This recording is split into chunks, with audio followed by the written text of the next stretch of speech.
After watching the first video on the first homework assignment, you should be able to easily answer question number 1 on the homework assignment.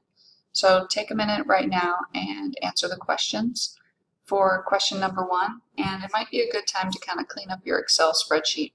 Remember that when you're graded on these things, the TA is going to have a lot of grading to do, and if you make it easy for the TA to find the answers that you're giving, then you'll be doing yourself a favor in terms of how good of a mood he's in when he's grading your stuff. So first of all, let's give this a title, and let's call it Corn December 2017, March 2018, and May 2018 futures prices. And we could probably make this axis look nicer if we were wanting to worry about that. I don't feel like we're worrying about that right now, so we won't do that. One thing I noticed is I happened to dump my plot way down here at the bottom, so the TA might not be able to find it. I'm going to actually move it to the top. So I'm going to select the plot, do a Control X, navigate to the top of the Excel spreadsheet, and I'm going to put it about right here. Okay, so I'd like you to just neatly arrange how you're going to answer questions in this Excel spreadsheet, but I would recommend doing something like this. Question number 1, part A, and then write your answer in this cell. And part B, write your answer in this cell, for example, like that. Just come up with some neat looking way that you can write your answers in. But we haven't worked through everything. You can only get through part 1 at this point. So let's go ahead and talk about the stuff that you're asked to do in question number 2. So in question number 2, you're actually asked to calculate the calendar spread between December and March. And that's going to be a simple difference here. I'm going to write Z minus H at the top, just so I can remember where this column of data came from. And I'm going to calculate the difference between the December price and the March price. And we see from this calculation that the December contract price is 12.5 cents below the March contract price, which you can kind of see that here in the picture. The December line is always lower than the March line. In this case, on this day, by 12.5 cents. So that reminds me of one point I should make. This the Quandl data provider that we use is giving us prices in cents per bushel. So it's not $300 per something, it's 300 cents. 300 cents and 1/4 cent per bushel of corn. All right, now let's bring this down to the bottom. I'll put my cursor right there and double click. And so you can see we're right around 12-13 cents for a few days, and then the spread seems to narrow as we look back in time. Let's go ahead and plot that and see what it looks like. So I'm going to insert a chart. I'm going to choose this type of chart as well. And it looks like we're a little off here, so I'm going to scoot this down to where the numbers are. Scoot the title down. Not sure why I cannot right now. There we go. Okay, looks like we have something funny going on at the bottom, so let me check that out. Oh, I see. It goes from 5 cents to nothing. Interesting. You know what? This looks like just a weird day. So I'm going to go ahead and delete these days. It's like the first day that the March contract started trading 2 years prior. So let me show you this. This was December 14th of 2015, the first day that this contract, the March contract, went on the board. So I don't think this spread is that meaningful.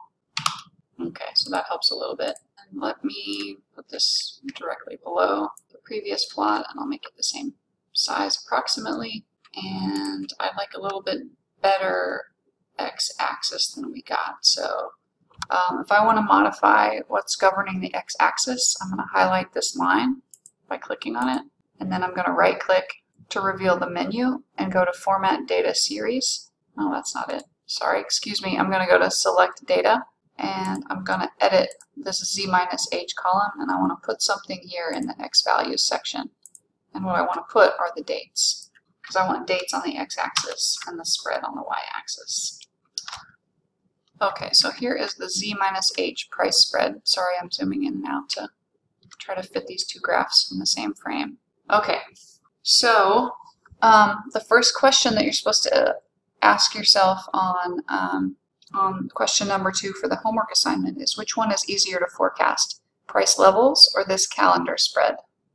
The difference between the December price and the March price. And so, I mean, this isn't a detailed statistical question. It's mostly supposed to be an intuitive feeling. So if you look at kind of the range that this price level has traded in, it's been all the way up to as high as 430 and as low as 350. So that's an 80-cent range in this time period. Meanwhile, the calendar spread between Z and H has been anywhere from -13 to -5, so a range of like 7 or 8 cents. So clearly, the relationship between the prices is much more stable than the price levels themselves.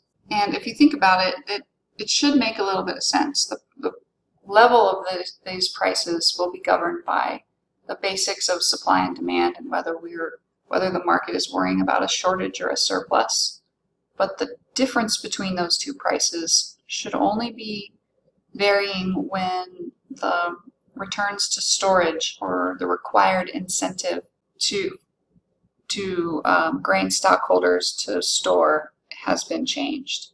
And those are two fundamentally different questions. And you just don't get as much variation in the calendar spread as you do get in the price level. Now, one word of caution in case any of you are budding traders out there and think, oh, okay, the calendar spread is a good place to go and trade with less risk. And that is generally true, but you should know that in really volatile markets, especially when the price is rising, the price of the nearby can spike up really fast compared to the price of the deferred. And in that case, these spreads could go from being 8 cents negative to being 50 cents positive, and you can get in a pretty risky position in the case of rising prices. So generally speaking, calendar spreads are less risky to trade than what they call the outrights would be making an educated guess on the direction of this kind of price. These are generally less volatile, but when prices start to spike, this spread will be quite volatile too. And we have a whole chapter coming up on the forward curve and calendar spreads, so we'll talk much more in detail about this issue in a future chapter, but just since we're kind of getting a taste of it, I wanted to give you a little introduction to that. So from what we've just discussed, you can answer question 2, part A, and question 2, part B asks you to take a little bit more of an analytical perspective to the question part A, and that says, can you think of any statistics you could calculate to back up your statement in part A about which one would be easier to forecast? So let's think about that for a second. Forecasting is all about being able to predict the future. So if you're trying to forecast something that's really stable, that should be an easier exercise than trying to forecast something that's very volatile. And so if you're going to come up with a statistical measure that would help you kind of back up your claim about which one is easier to forecast, you should be thinking about finding a statistical measure that relates to stability or volatility or lack thereof. So you should probably have a couple of bells going off in your head about some different statistics you could calculate. And so let's just rattle off a few that you should all be familiar with, even if you are not a statistics major or don't have a lot of experience with statistics or econometrics. So what about the mean, for example? That's the most famous statistic you could calculate. And as you probably have intuition for, the mean is not a measure of how volatile the thing is. It's just kind of drawing a line through the middle of this thing. So that's not going to give you much guidance into which one would be easier to forecast. So what about the median? That's another famous statistic that we all know. Similarly, though, that's a measure of central tendency, and it's not going to give you much idea of how volatile the prices are, and therefore won't give you much idea of how easy it is to forecast. But we get into the other most common statistics, like range of the data, that can give you a sense of the volatility. Certainly standard deviation can give you a sense of the volatility. Things like that measure how variable the data is. That can back up your claim from Part A about which one of these price series would be easier to forecast. Okay, so for the assignment, go ahead and write that up, and you'll have completed the requirements for number 2. And then question number 3 is this weird question that says, from the readings for this chapter, what do you suppose is the significance of the USDA report compared to the, quote, trade's guess?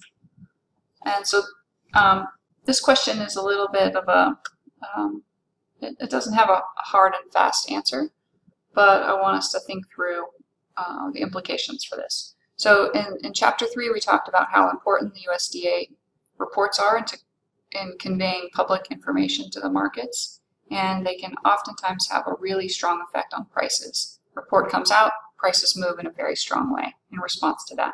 And because of that, there's sort of built up this cottage industry around gathering and publicizing what's called the trade's guess about the numbers. So for example, the USDA WASDE report puts out yield and production forecasts every month, and those become important in the months of August, September, October, November, as we're learning about harvest.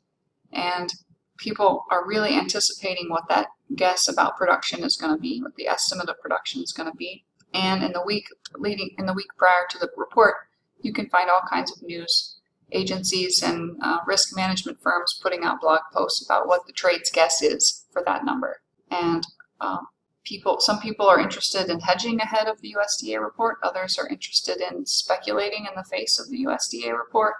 And so they're very interested in what do other people knowledgeable in the field think the number is going to be. That's basically the trade's guess in a nutshell. If you survey everybody who's following this market and ask them, what do you think the number is going to be, average it together in some meaningful way, that's the trade's guess. And so in some sense, the reaction, the price reaction to the release of the report should be related to how different is the actual USDA number from what the trade guess was prior. Because if everybody in the trade said, I think the yield is going to be 165 in corn, and then the USDA comes out with their production estimated yield at 165, there's no surprise, it was exactly what everyone expected it to be. That's probably not going to be a volatile price reaction day. But if the trade expected, say, 165, and then the USDA came out with 155, significantly lower than the trade's guess, then the prices would shoot upward pretty strongly in a surprise event like that. So the USDA reports they don't always produce a strong price reaction. They produce a strong price reaction when they're very different from what everyone expected it to be prior to the report. And that's basically what I'm trying to get you to think through and discover in number 3. So write up your description of that phenomenon. All right, guys, that concludes everything we need to know to do this first homework assignment for Chapter 3. Go ahead and write everything up, make sure your spreadsheet looks good, and get them turned in to the Compass website. See you later.